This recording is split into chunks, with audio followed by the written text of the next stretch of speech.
Hi, my name is Lars, and I'm here to deliver my speech entitled Be a Man, which is short for money, authority, and need. And this is a speech involving my gender identity. Here is a quote by one of the last great emperors of Rome and also a noted philosopher, Marcus Aurelius. Waste no time arguing about what a good man should be one. This is my introduction to my discussion that will illustrate how my gender identity has evolved throughout the years with three artifacts representing past, present, and future. These artifacts being my birth certificate, my diploma to Seattle Central, and finally a collection of emails I sent to my grandfather, which represents my future.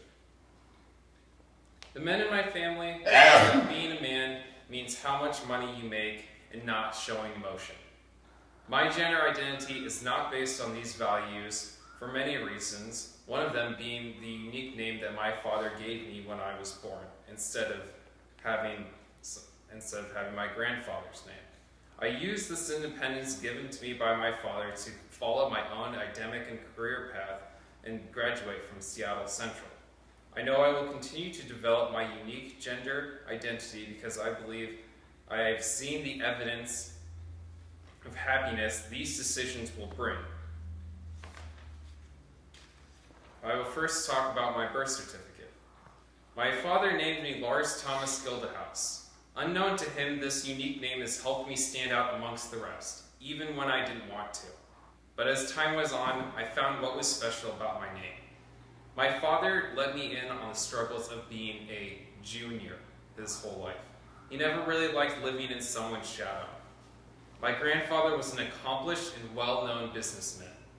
My grandfather expected a lot from my dad, trying to be the same man as him, which he illustrated by calling him Junior. And this pressure did not sit well with my father. My father cared more about loving what he did and being happy than making money. And when I would speak to my mom, she was the one that told me about how their relationship went between my father and my grandfather. How my dad went to call him the day that I was born and tell him that he had his first grandson. And my grandfather's reaction was to ship me off to the same boarding school that he sent his children.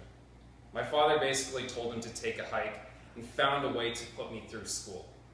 I hold this story very close to me because I take it as a testament that I need to follow my own path and things will work out in the end.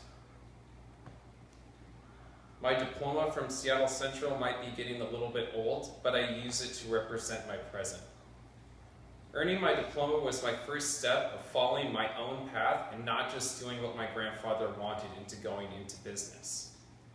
In 2009, I moved to Seattle, Washington. I was 18 years old and 2,000 miles away from my family.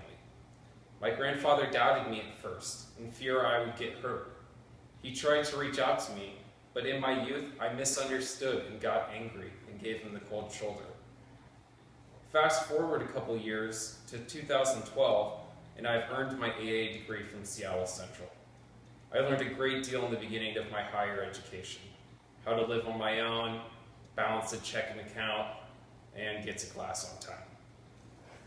Achieving this goal gave me the confidence to show my family that my decision to move away was in fact a good one. Then we go another year playing music, dead-end fast food jobs, and decided to give my grandfather that I haven't talked to in a long time an email to check in. I started to realize the struggles that my grandfather had to go through to make a family. I just let him know how sorry I was, that so much time had passed, and that we needed to meet up soon and chat. The next day, he got a ticket and came to Seattle. Everyone was in disbelief, especially me. I was excited to show him how far I'd come, following my own path. Coming to a city so far away from my family, and I made it work. It was like we got a restart on our relationship. It was one of the best experiences of my life. I learned we had a lot more in common than not, and that he cared more about my happiness than anything else. Earning his approval inspires me to continue on the path that I have created for myself. The pressure to be a certain way or a certain person to win the praise of my grandfather seemed very silly now. It was difficult to go against the grain for a moment, but in the end, I think it was worth it. All these experiences have helped shape me into the man I am today.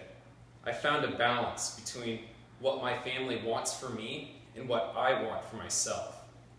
I finally know what my name represents and how I define and shape my gender identity. Finally, today I discuss my unique gender identity represented by a birth certificate, a diploma, and a collection of emails to my grandfather. These objects remind me of how far I've come and what lies ahead. My unique gender identity is of my own creation. My family members helped me to be confident in becoming the person I want to be and not just telling me who to be at the end of the day. These artifacts discussed represent the development of my gender identity as I navigate my family's expectations and my own inclinations on what it is to be a man. Thank you very much for your time today.